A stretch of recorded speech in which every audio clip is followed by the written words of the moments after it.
This is Mick Gillette. This is Jay Moore. This is Greg Proops. This is Derek Jones. This is Thomas McElroy. This is DJ Severe. This is Nathan East. This is Preston Glass. This is J.R. Robinson. This is Dexter from The Offspring. This is Natalie Dunn. Hey, this is John Leon Guerrero. Hey, I'm Mark Valley. Hey, and this is Pete A. Turner.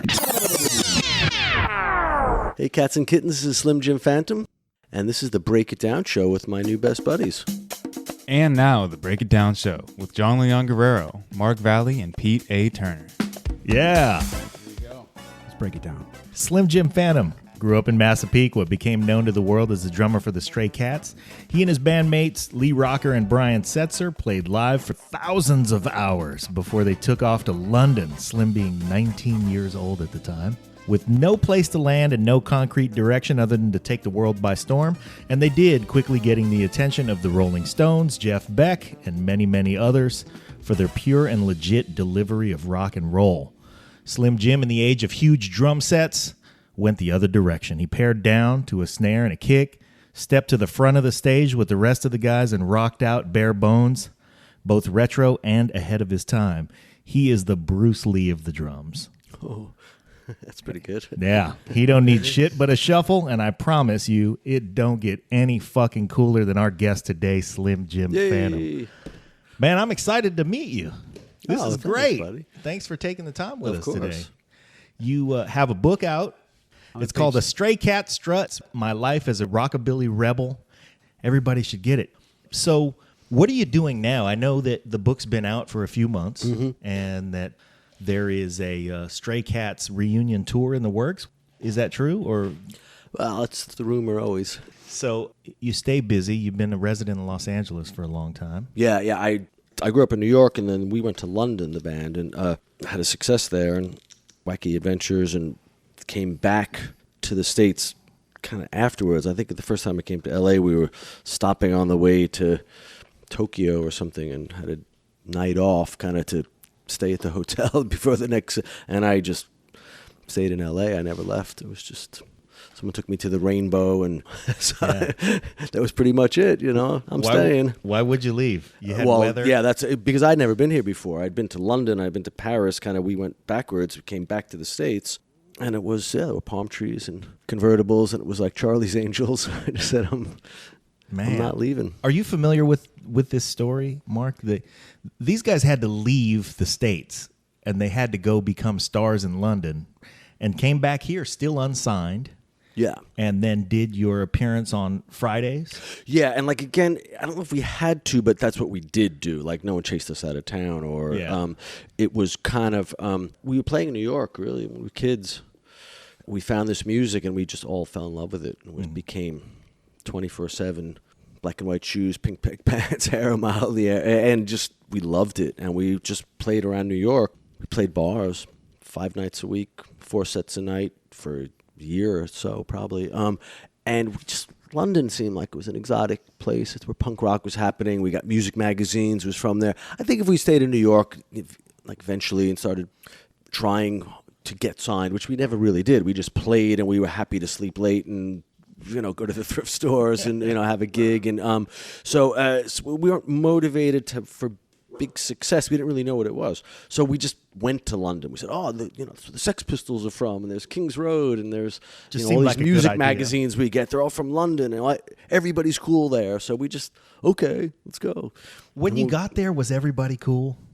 Maybe on a percentage-wise, there were more cool people, because we from New York. But, again, it was a small little scene in New York. London seemed like a little bit more spread out. We weren't the only 3 people dressed up. It was, and that's what we wanted. We really wanted to see other people who were into the same thing. Was there already a scene there? We didn't quite. Sorry, buddy? Was there already a scene there? Well, there was punk rock was there, right. And they had a little bit of a history of Teddy Boys, like original American rock guys would tour over there. Mm-hmm. Jerry Lee, Carl Perkins, Buddy Holly had been there, Eddie Cochran, and there was a certain group of people that were into that.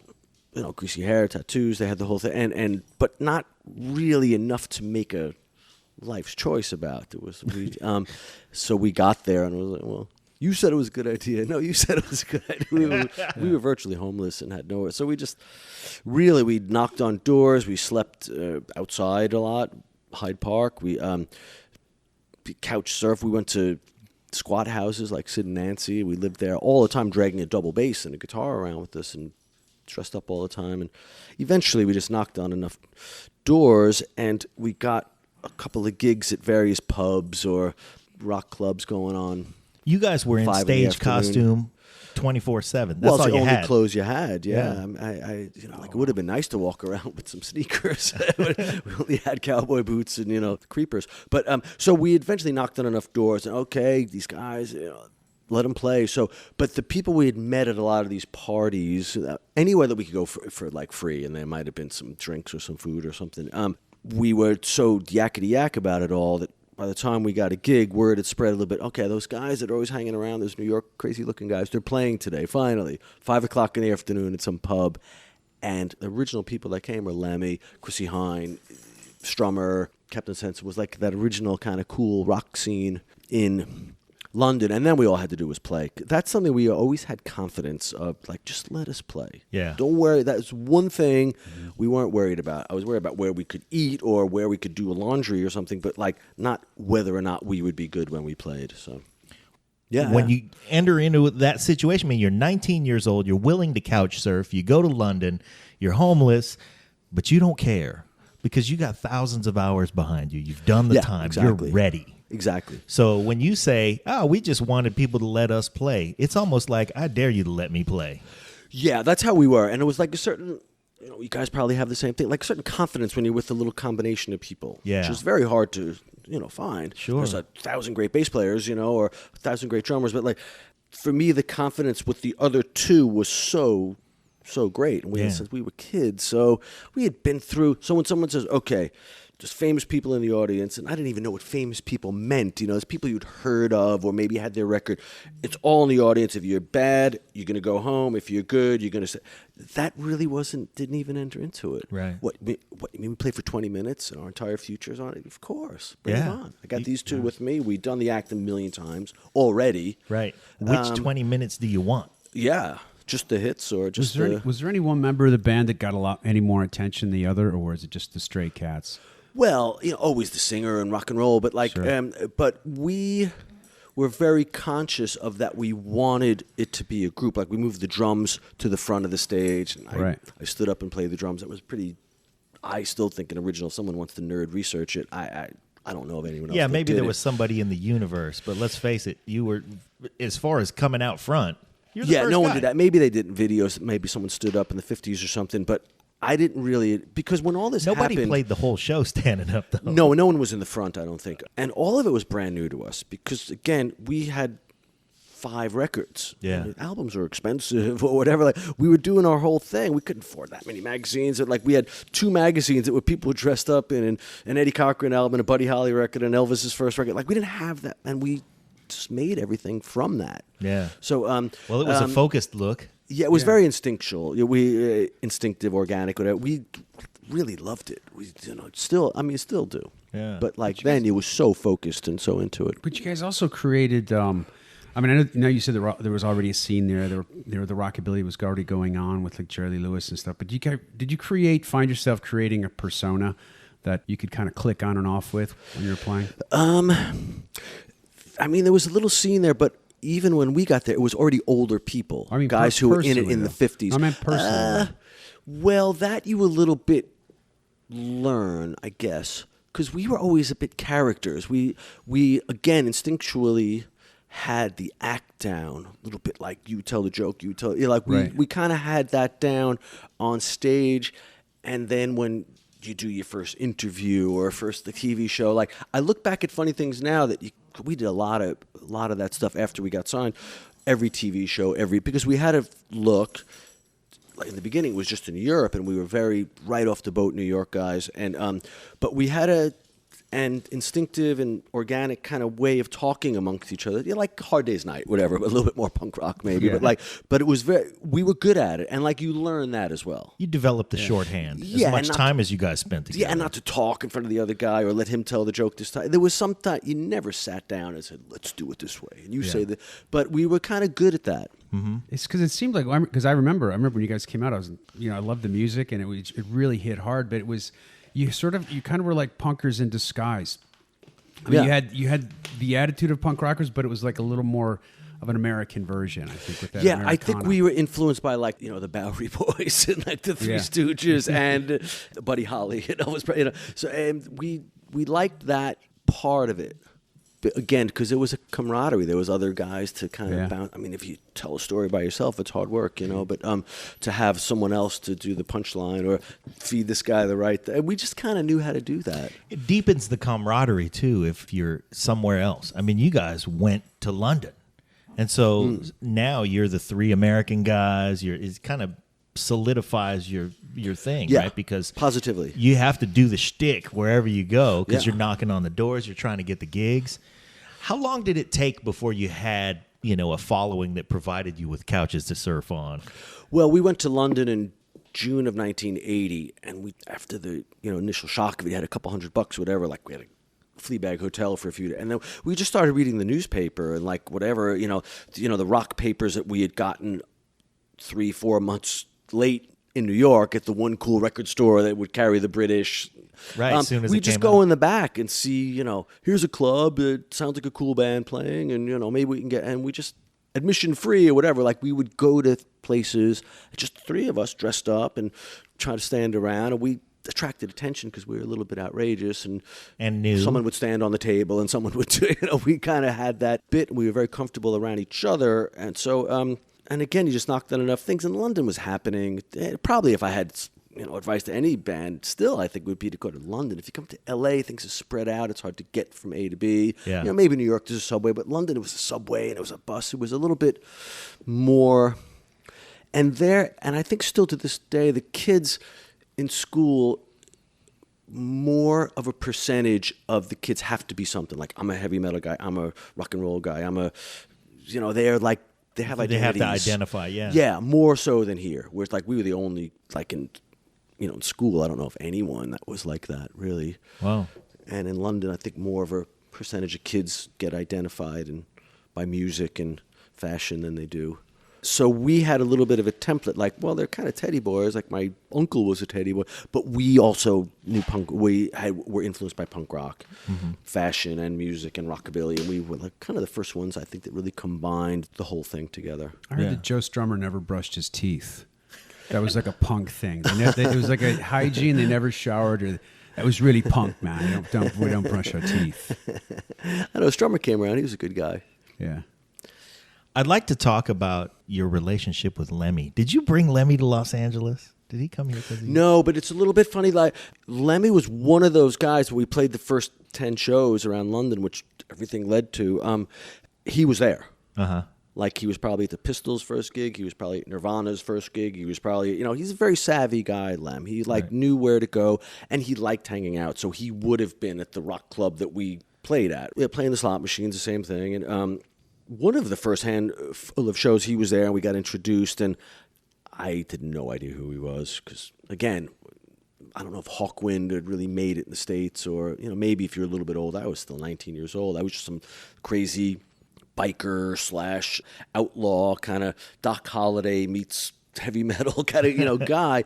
But he really knew music. And, he asked me if I knew some Gene Vincent song. You guys should do that one. I said, I don't know that one. And what do you mean you don't know that song? I said, I don't know that song. So I got it. So anyway, we hung out the first night, went to some nightclubs and wound up back at his house playing me this Gene Vincent song that I didn't know. That was the quest of the night. But between there and there, we went to 5 other places, met 20 other people, and we just stayed friends. We just were buddies. And that was in 1980, summertime. And we always hung out. I was at No Sleep Till Hammersmith, which was December of that year, was like New Year's, I think, of that. And then we always stayed in touch. I lived in London for a couple more years, and then I came here, 82. And whenever I was in London, he would call. I would get in touch with some. And then I think in the late 80s, he moved to L.A. Like every English guy, they don't want to live in L.A. Or like me from New York with sunshine.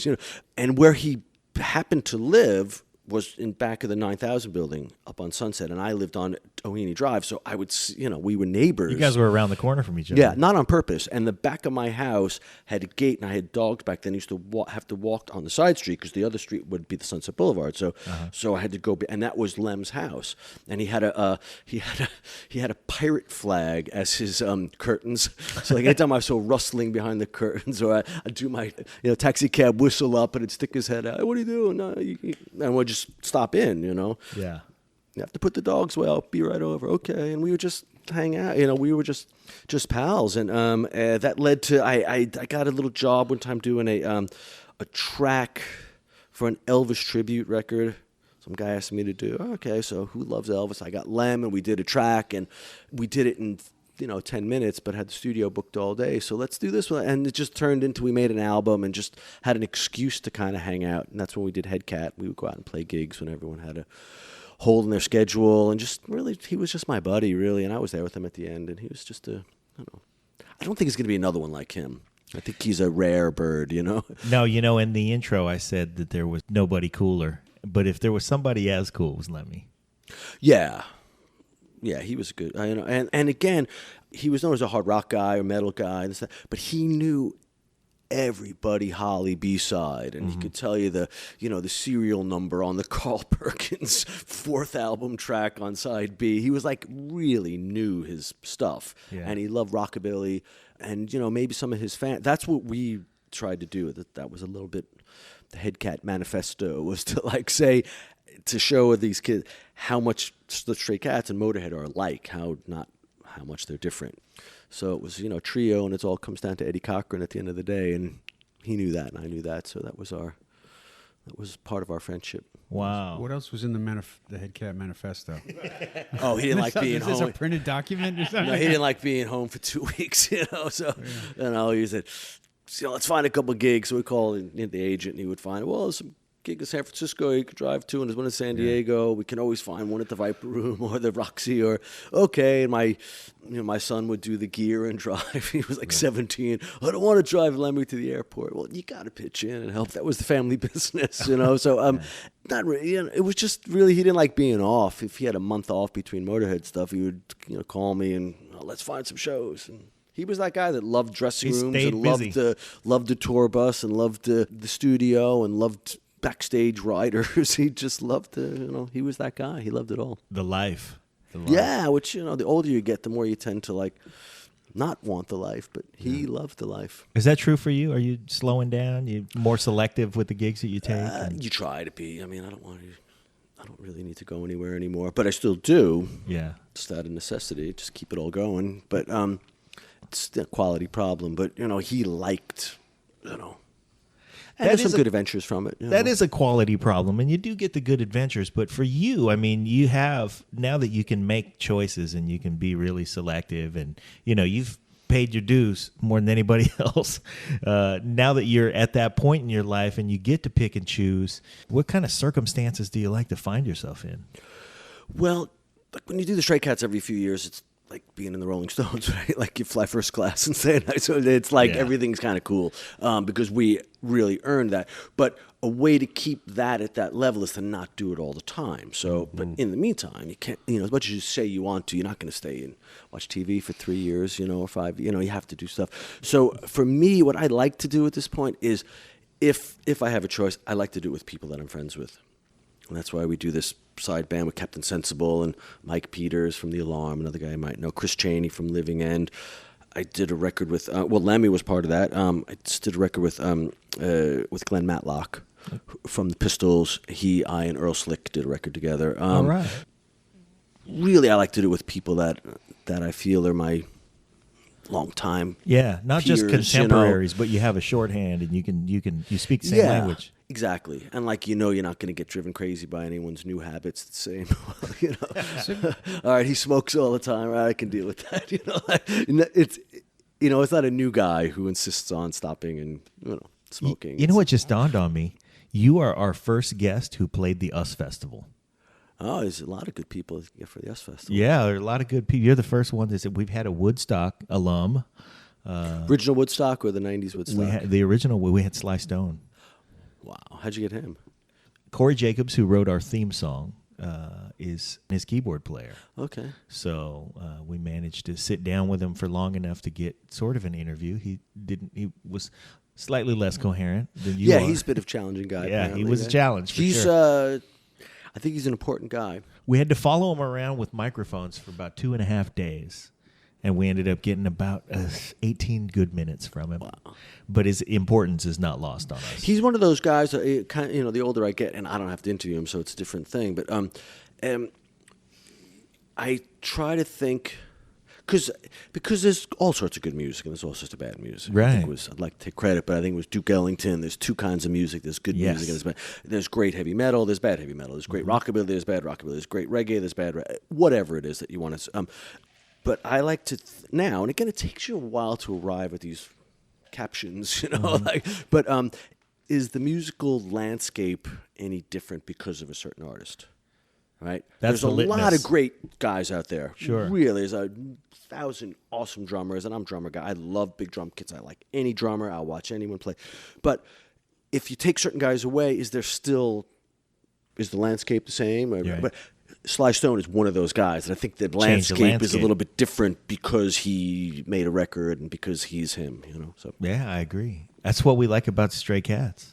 well, certainly the landscape's. I mean, I'm too old to beat around the bush about this kind of stuff, but I think Stray Cats is one of the most Absolutely. landscape I mean, there bands was ever. really, Who did it besides us? That's And then everybody who's done it afterwards, you can see influence in everything from style to 100%. yeah. I think we kept it going too. There was a certain amount, like when we started, there was a certain amount of that. Of course, you want to have a success, but we were really keen to keep this. It's American and it's ours. It's original. Yeah. It's an original rock and roll American phenomenon. And we in 1979 when we started doing it, there was a big danger of no one was going to know who Johnny Burnett was, or 3-5 years from then, Well, then the movie about Buddy Holly came out. Yeah. The La Bamba, Marshall Crenshaw as well. Yeah, but that was later. That was much later. La Bamba. That was 'cause probably Brian- 86. because Brian played Eddie He Cochran played- in that movie. Yeah. yeah. But Buddy Holly story was a good one because that was when we were kind of into it. Yeah. And at that point, we were like, well, that's not the right guitar. That wouldn't have been the microphone that Buddy Holly used. But of course, it doesn't matter. It's like the bigger picture of the songs. And Gary Busey was amazing in that movie. Yeah. But like that was in there. Because it made it a little bit easier to find find a record. You could get Buddy Holly's greatest hits, which of course we had. It was a little bit made things easier more accessible. to get. Yeah, I mean, again, I think it took the Stray Cats to make rockabilly part of the Yeah, it absolutely household did. word again. Right. You guys made Cadillacs cool again. A couple things about that. First of all, the very first Christmas gift I bought my mom and dad with my own money was Built for Speed. Oh, there you go. Yeah, and it was one that, it was a record that I could love and they could love too. Sure. And that's really what sort of, I had a rough teenage time like everybody else. No, I had a great teenage time. One of the, well, I didn't, I don't know what you guys are talking about. yeah, I wasn't as cool as Mark Valley when I was a teenager. I was a bit of a dickhead, but the thing that brought us back together, especially between my dad and me, because my dad was a sax player, is a sax well, there you player. go. But that was what brought us back when we, sort of didn't like each other and I was rebelling and trying to figure out stuff and Sure. hitting my head on things. Sure. What brought us back was music.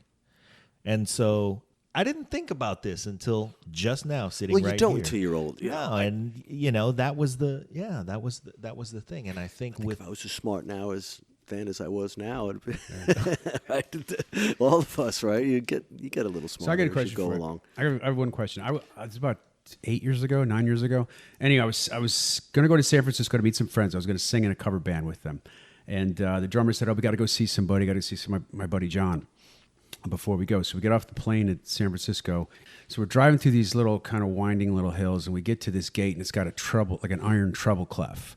And the gate sort of opens up, and it's this house, and there's weeds growing up along the house. It's like a ranch style thing with a pool in the back that probably wasn't really well taken care of. We walk inside, and there's this really old kind of black guy in a kind of shark skin suit, right? And there's a woman serving him like a blended juice, right? And we sit down and start talking to him, and like, hey John, how you doing? And apparently he had been a drummer in John's band. And I didn't know who John was, right? This was, Yeah. so I'm sitting there talking to him, and they all go like, hey, show him around the house. So I stay, and he's got this old Marion guitar, right? This old like wooden beat up thing. And I said, can I play that? And he's like, sure. So I'm just like plucking on his Marion guitar, and we're talking about his dog, and he says, yeah, this dog doesn't like to go outside. He likes staying here with me. And do you still play music? And he goes, oh yeah, I still play almost 2 times a week. I get out there and I just start playing, and I thought, oh, that's an interesting guy. Everybody kind of comes back. I talked to him for about maybe 20 minutes. Then I was like, I go to the bathroom, and I walked down the hallway, and it's just one gold record after another, and it's John Lee Hooker. And I thought, oh my God. You didn't know who it was? I didn't know who it was. I had like a half-hour conversation with John Lee Hooker, and I didn't even know who he was. But of course, when I came back from the bathroom, I knew who he was, obviously. One of the things he told the drummer, he said, they were going to do a gig, and he was going to drum for them. And he goes, listen, I want to hear you, but I don't want to see you. I don't know what that meant. Do you have any idea? No, I have a good story about John Lee Hooker. I knew him. He's in my book. Yeah, I saw that. And no, he liked me. He recognized me first. Well, that's because he didn't have Slim Jim in the band. So the drummer should be. I mean, I knew him. Heard I and saw him not on the seen, plane. And, unless you're a Slim Jim phantom. Yeah. So What was he tell like? us Your John Lee experience? Hooker story. I just had a brief encounter with him. I want everyone to buy the book so they can see the punchline. Yeah, you should. But, you guys should buy the book. You can read it. Buy the book. He's got a better Johnny Lee Hooker story than I do. Yeah. I didn't spend 20 minutes with him. It was very brief, but he was like a cool guy. He definitely knew it was him, and he asked me if I was the boy married to the movie star. Excuse me. I didn't really know what he was talking about. He said, "You the boy married to the movie star," and I remembered it was in San Francisco, so he must have lived up there on a plane, and my ex-wife, former wife, had been on TV that morning, like the Good Morning San Francisco show, and I guess I was in the audience, and they showed me for a second. I guess he was watching that show and saw that, and he was impressed with that. You the boy married to the movie star. I said, what? And then then he played the Hollywood Bowl, and I saw him at the Hollywood. He was an incredible guy. He's like, I think once guys like that are gone, it's certain, they don't make new guys. Like Lemmy, there's certain type of kind of character. Right.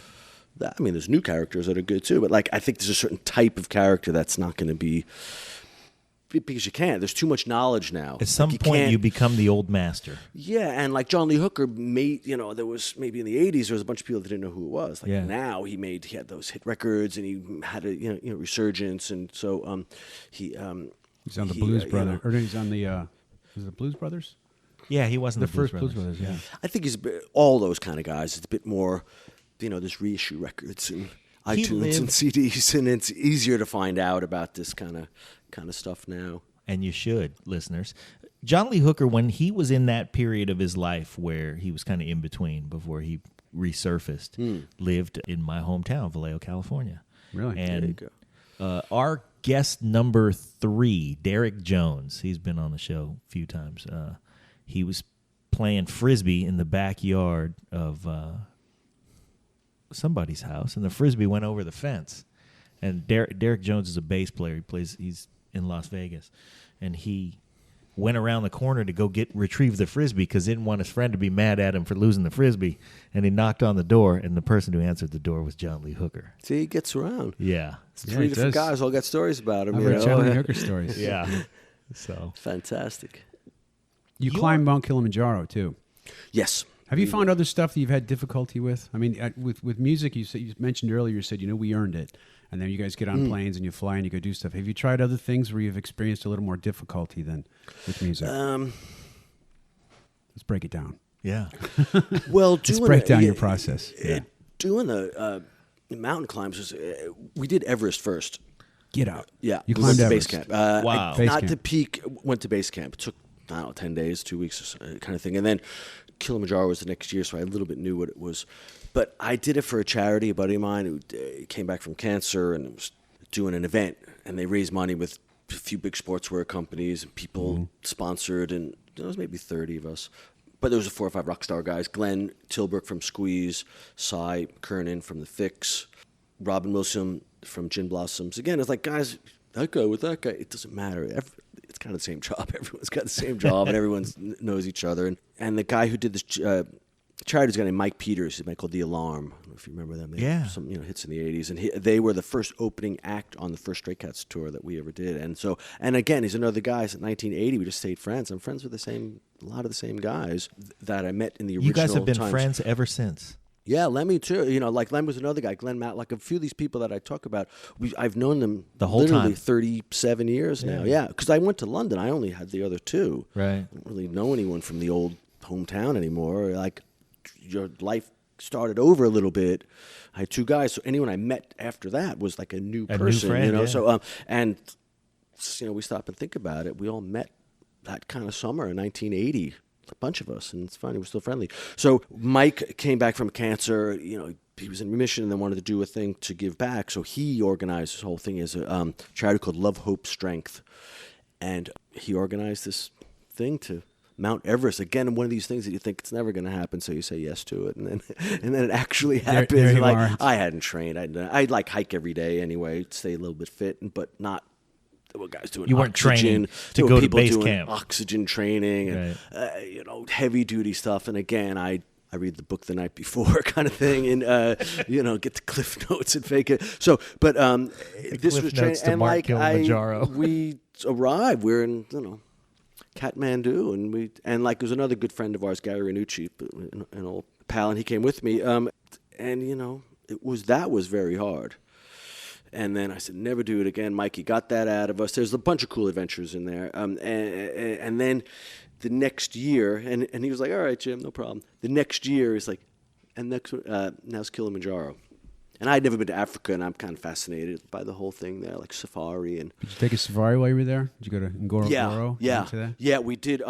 After it was over, we Tanzania, I guess would be I don't remember the name of the preserve, but it was the size of Ngorongoro.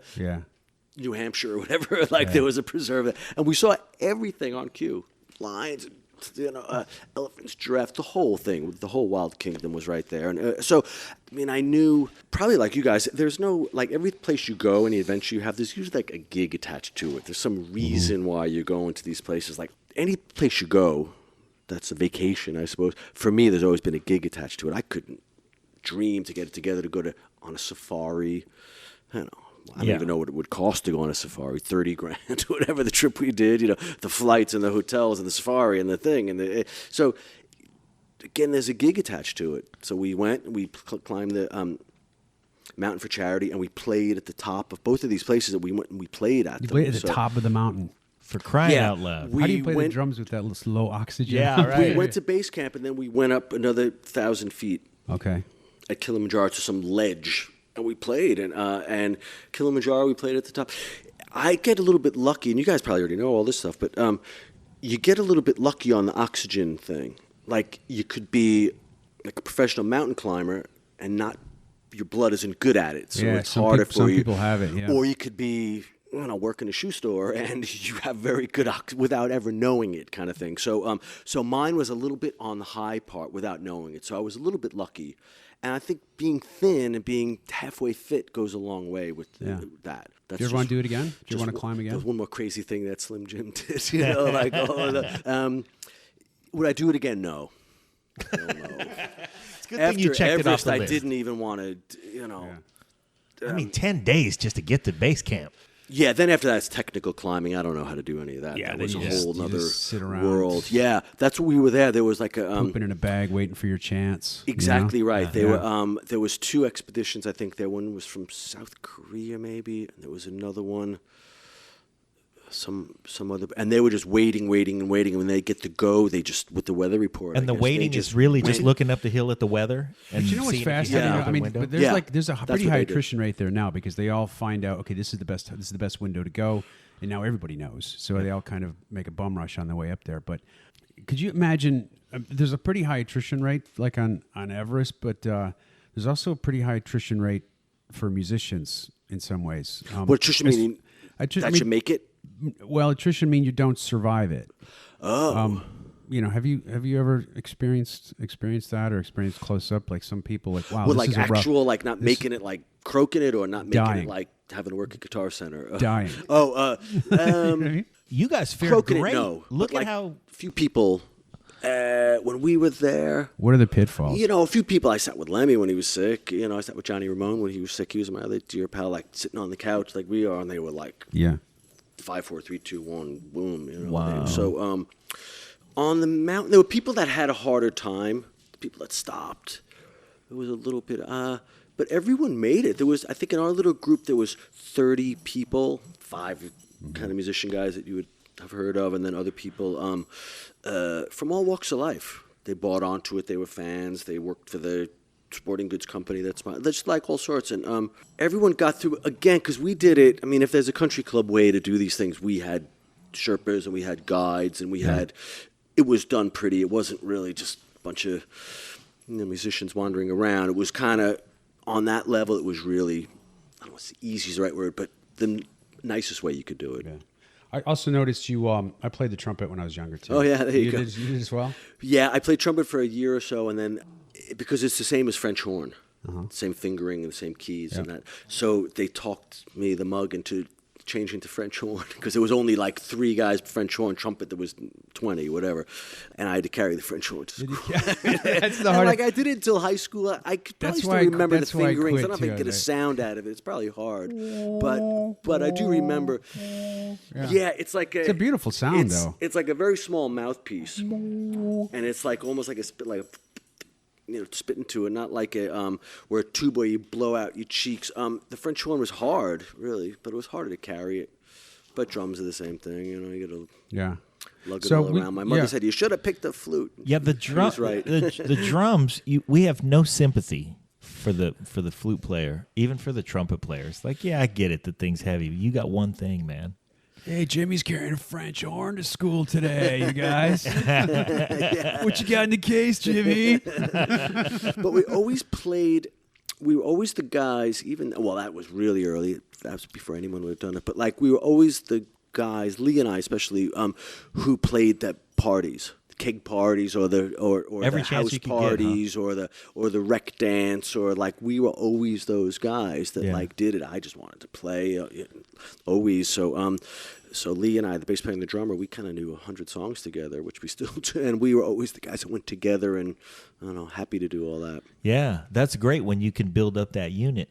Back then, you two solidified the rhythm section, and Brian was a couple years older than you, right? Yeah, and he's like Mozart or something. He was like way above everybody, always since we were kids. Always, but yeah. I've known him since we were literally. That isn't something you 7, turn 8 on when years you're old. 30.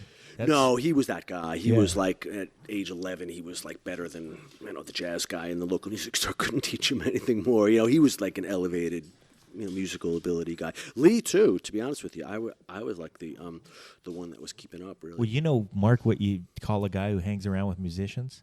The drummer. I didn't say that. Yeah. What do you call the guy who had the most and best quality girls? The drummer. The drummer. So to go back to Mark's question about the inherent lead singer, guitar player position of being the guy who gets the most attention, that wasn't true with you guys because you were all up front and you clearly were not afraid to jump on the table. No, but we wanted, it takes a certain kind of guy, I guess, also who's comfortable enough as a singer or the guitar player to be that trusting. I don't know what the right word would be, maybe, or maybe secure or whatever Secure is I'll a have good my word. drummer up front, because the bigger picture was how we wanted to do a thing that was completely different, and new. And even if the drums are behind, if I was standing up, it'd be hard to see, kind of thing, Yeah. And there was still a bit of there'd be no Phil Collins, basically, is what we're saying. yeah, there'd still be a template. There was trios. The drummer, like ZZ Top say, was guys, but they had a trio. They were close together, but the drums were still behind and Right. on a riser kind of thing. Yeah. So we didn't really know anyone that did what we did, and it was like, let's try it. We clicked on something. It worked. And again, we were playing so much that we had a chance to well, you go on that side. You go on that. Let's put the amp. We would play these bars 5 nights a week, 4 sets a night. We could change within the thing just to, And then we finally, not finally, we kind of arrived at the kind of setup that we just looked at each other. There's something good here, different, and everyone was into it. It was like the bit worked itself out, just like the other things. Yeah, exactly. The other similarity with Phil Collins, both left-handed. Oh, Phil Collins is a great drummer. One of my favorites, really. Yeah. It kind of weirds me out to watch a left-handed drummer. You know something that weirds me out? It's like how do they just?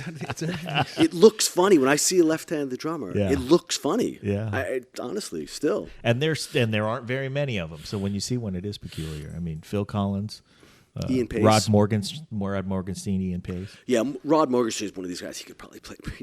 He can play both. Yeah. I think he sets it up lefty, but he's an elevated kind of guy too. Ian Pace, who's amazing. I mean, I'm very much left-handed drummer. I couldn't do equal. I could busk it a little bit right-handed, but guys like Rod are like they're completely. It doesn't matter to them. It doesn't matter. He's that good. But there's quite a few out there when you stop and try to list them. You can That's all I find a got. few. So what about when you look forward to, Getting up in the morning. I don't know how far you look forward, but if you look forward years, do you think you got another book in you? Do you think? Well, that's what I want to do. Because your book is the thing that. Here's what our listeners need to know: your book is your book. Yeah, I didn't tell stories to like a rock journalist, and This is written in your voice, like you're talking to us. Exactly right here. where we're sitting. I wrote the kind of like Reader's Digest story. Is that I wrote the liner notes for a friend of my book who did like a strippers and blow kind of like rock bio, and I just Cool. Again, I wrote some. And you wrote the liner notes. Yeah, some rock journalism, dashed off a few lines, and his agent, Dana Newman, who's my agent, she said, "This is really good. Have you ever written before?" I said, "No." Again, it's one of those things that you were saying, like, unless you're already good at it, at this point, I'm like the Fonz. I'm not going to go try skateboarding at this point and fall over. I'll be my cool guy at the three things I know how to do. But she said she kind of goaded me into it a little bit. Write a chapter. So the first one I wrote was about Lemmy, about he and me in London going and playing slot machines at a club that had a casino in it. And fast forward 25 pages, we're paying the taxi driver in coins. But there was 25 pages in there where we went, who else was there, the other stops we made along the way. So she liked night that. in the she life. said, write another one. Okay. So Hold I on, wrote 25 pages this night? Well, usually unfolded chapters over are 25 pages. Yeah, You just say. Okay. But I mean, it was a broad stroke. So then she said. But I used the beginning of the punchline from one kind of Right. one night. And then she said, you got more. She said, you have to write another one. Uh-huh. So I wrote one about Keith Richards, who we were friendly with. We toured with the Stones in the 80s. They really liked us, and they all this is in the book. And so a few years later, I was doing a solo record with Lee Rocker and Earl Slick, and we had written a song, great for Keith Richards. Sounds like Keith Richards' song. So the long and short of it, I got in touch with him. And by some miracle, he was in New York. He was available the next night. I said, sure, I'll come and play on your record. So he came and played on the Phantom Rocker and Slick record. And how do you pay Keith Richards? He came and check the musicians union. I thought of two ways. But he's already got everything. He Right. doesn't want that, So so I didn't really know what to do. So I had a jacket that he liked, leopard skin jacket. And I said, take my jacket out, tried it on, and it was too big. The sleeves were too long. Oh, well, kind of look goofy. All right, well, you keep your jacket. Oh, well, thanks. So I still had it in our head that we were going to pay him somehow for doing our... So his manager, Jane Rose, we got in touch with her, and when he was asleep in the office, he's got a little office in Manhattan, and he was taking a nap, and she measured him. Oh. So I got Keith Richards' measurements, called Glenn Palmer, the tailor, makes all the clothes, and he made a jacket just like mine for Keith Richards. For his size, yeah. And he got it, and... Wore it for 3 years straight. Fast forward to a few years ago, I was at Hard Rock in Vegas for some event, and I saw something across the floor, and it was a guitar, a plaque with Keith Richards, and the mannequin, and a leopard skin jacket. Oh, that we had made jacket, for him. wow. So I don't know if he gave it away or he didn't want it, or he said, this should be in the Hard Rock. Whatever the reason, I don't know the story. We're going with the last one. It's there. Yes. He said, I got this from Slim Jim Phantom, and this deserves to be in a museum. So I wrote that story about the jacket story again. Took a few pages to do it, and she liked it. Dana liked it, and she shopped it. And there was a few people interested because it was a different kind of rock bio. It just wasn't about getting wasted with somebody. That's Bandit, everybody. So she took it. She took the story around, and the guy from St. Martin's, who was an Irish guy, and he liked the Yankees, and I said, okay, great. so then you got to write it. So, there's probably housekeeper and the gardeners out there. Life as usual. Well, let me ask you, as you got a couple chapters under you, was it getting better to you? No. So then you have to do a whole thing, and then it's like English class. You have to have 5,000 words by this date and 10,000 words by this date. So I was thinking that it would be like that. You'd hang around, watch baseball, and have lunch, goof off, Right. and then And you the get some muse would hit you. inspiration. Yeah. You run in, type 80 pages. Not that at all. So as soon as I realized that it's a bit like playing the drums, you just can't become You got to do good the at hours. something. You got to really do. So then I came in here every day, right where you're sitting. That was where I leaned over and got away from it a little bit, turned the TV off, turned the phone, didn't yakety yak on the phone, and just sat down every day, 2, 3, 4 hours, and eventually something comes out, And so I hit the the milestones of it, and you have to turn it in like a year advance almost 8 months before it comes out. You turn it in. So since writing it, a bunch of things happened that were part 2. Did you read any other memoirs that you like Keith Richards, for example? Keith's one was good. I don't know if he hit the keys or not, but it's definitely in his voice. Chrissy Hines' one was very good. I read hers before it came out. Glenn Matlock did one. I'm trying to think of just guys that were my pals that. But I was very conscious that I didn't really know anyone else that did it that way. Most people told it to rock journalists who were good at writing, and make it. And let them be good at what they were good at. Yeah, you but took on the somehow craft. I could tell always, Yeah. because I fancied myself as a bit of a, You have something. appreciator of storyteller. literature or whatever. So, and it was a bit of a challenge. So, if you got another book in you, that's great for us. Yeah, I would like to because now I know how to do it a little bit more. And like I remember, they wanted 25 stories of the most 25 most famous people that you ever met, kind of thing. So so now I'm like veteran guy. Your second album, you can take be a little artistic. So hopefully it'll sell enough copies. Because I would assume there's some equation involved. You sold this amount and did this. So, but hopefully it's like cracked some type of number that they'll let you do another one. And like now I know more how to do it. So Okay. Could you? I always love hearing writers read their own work. Is there any page or any section that you could I read don't know for how us? much I've read since it. No, I mean happened. read it out loud. Sure. Could you read it out loud Yeah. for us? Sure. Is there any Like story? pick or a favorite section? paragraph or something that you. The Forrest Whitaker thing. I know the short one. Charlie Parker. That's a a good whole call, story. man. That's Nice. That's like a whole story. That one. I just want to hear that. Let's see, I Give think everybody it's, a taste. Everybody, page and a half Slim or Jim so. Phantom. I Slim had a Jim from the short-lived book The Stray Cat Struts. I had a short-lived career as a movie star. As had been my good fortune, I worked with the best. I must be the only guy to have ever done one movie in where my scenes were acted with and directed by Oscar winners. Any movie buffs and trivia maniacs out there are welcome to try to correct me on this one. Looking back, I see it might have been a thing to have capitalized on, but I'd never been good at that. In this circumstance, I went out on top.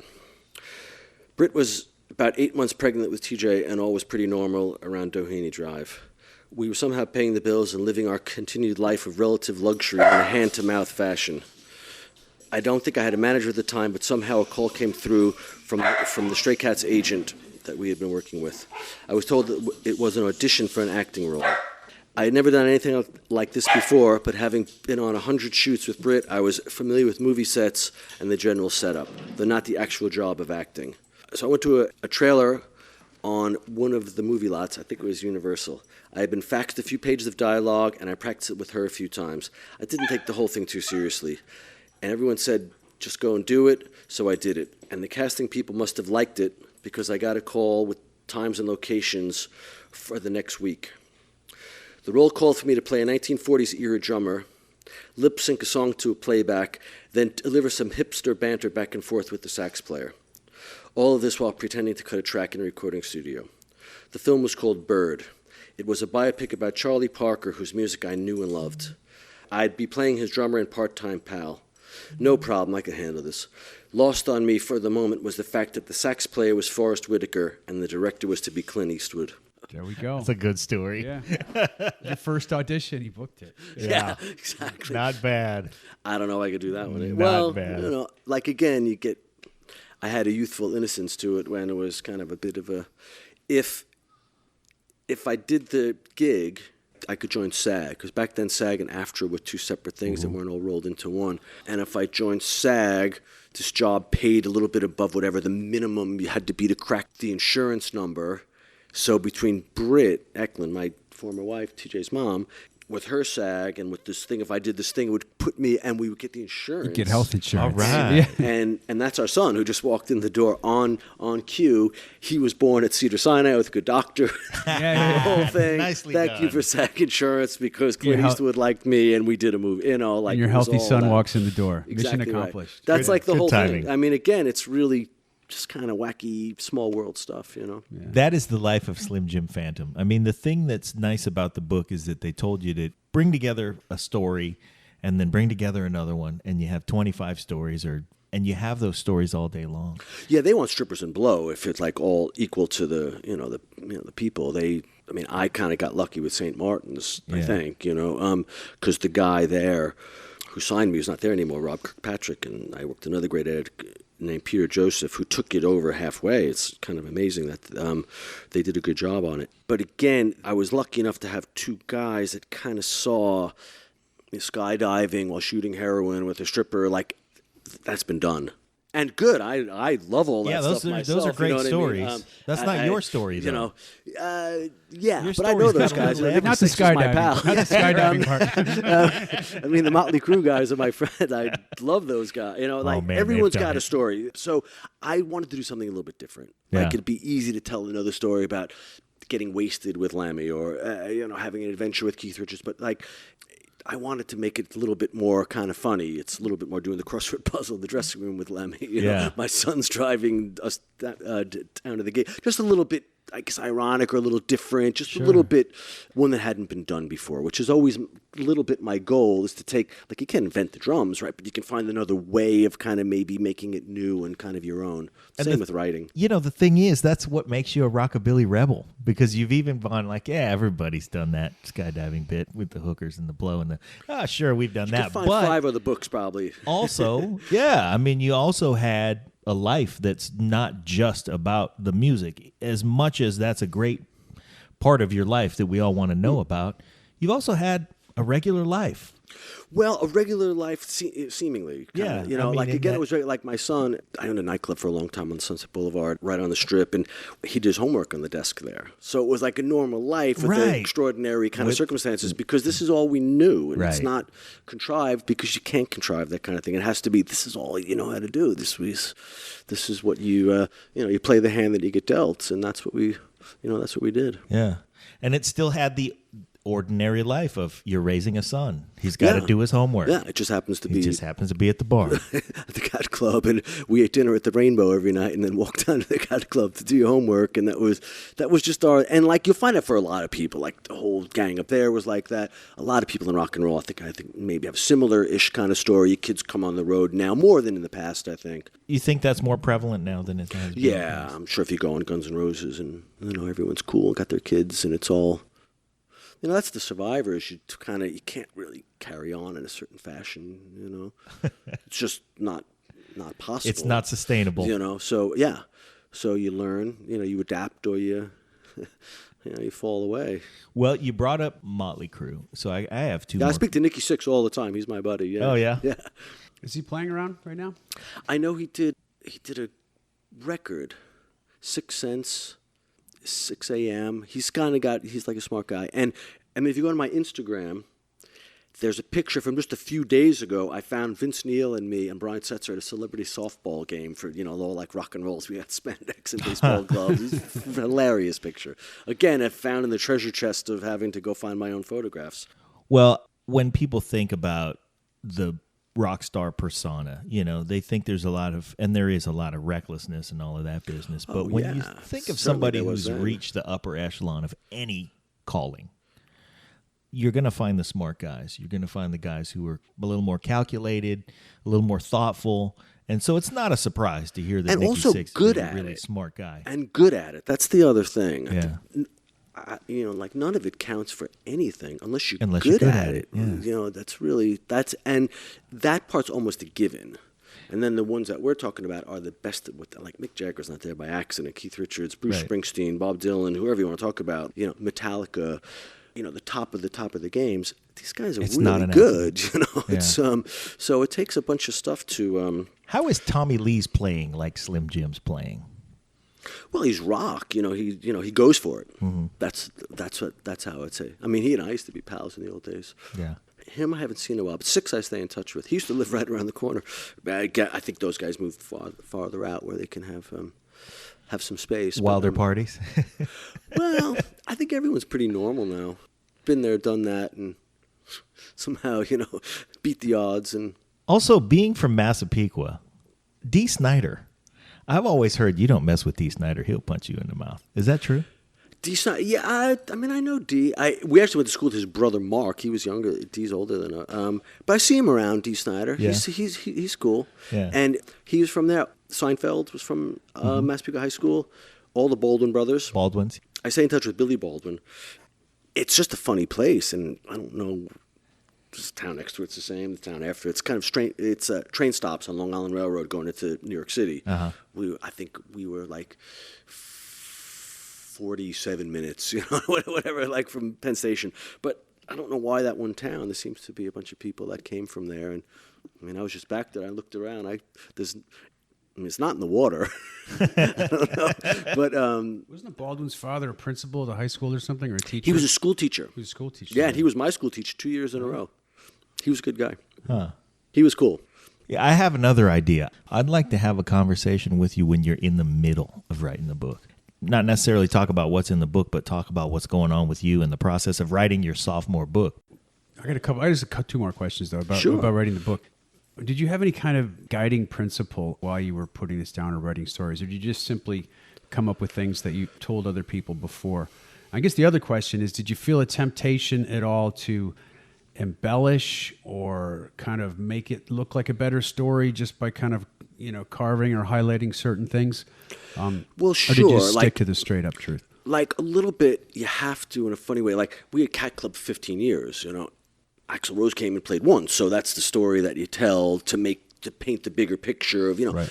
Lemmy and I hung out 5,000 times. 3 times, something extraordinary happened. So like I think you tend to highlight the funny, going on a tour bus is 9,000 miles of nothing, and one truck stop, something funny happens. So in that way, you tend to filter out the watch the show. Yeah.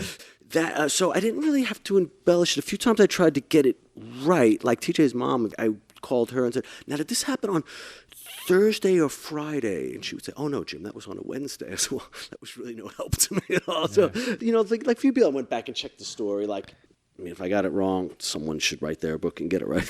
It's like, prove me wrong. This is how I remember it. I didn't really make anything up. But the mantra was pretty much like, I don't know if everyone does this, but you tend to find one person that you don't want to let down in a funny way. For me, it was Dana Newman, the book agent. She's just, but I was afraid of her.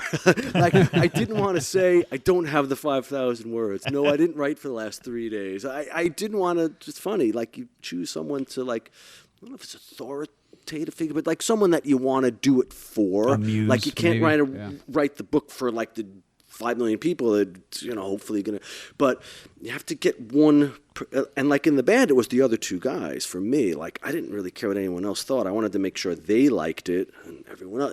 And then with the book, it was Dana, who was the person who was the agent who who encouraged me to do it. I wanted her to like it, and then hopefully someone else will like it. So, That's great.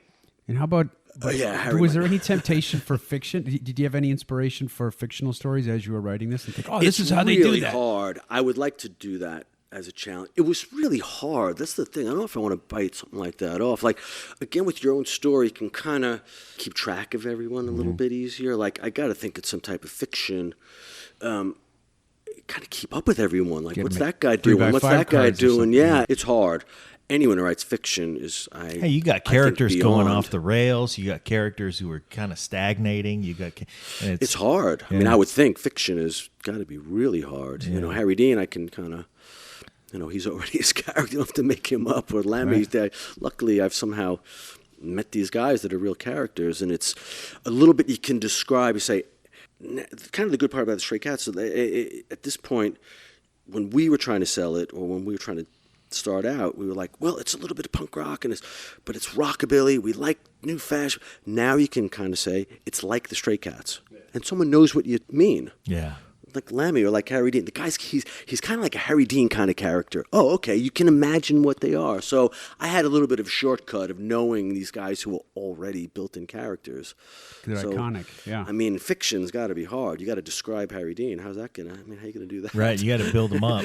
Just say it's Harry Dean Stanton.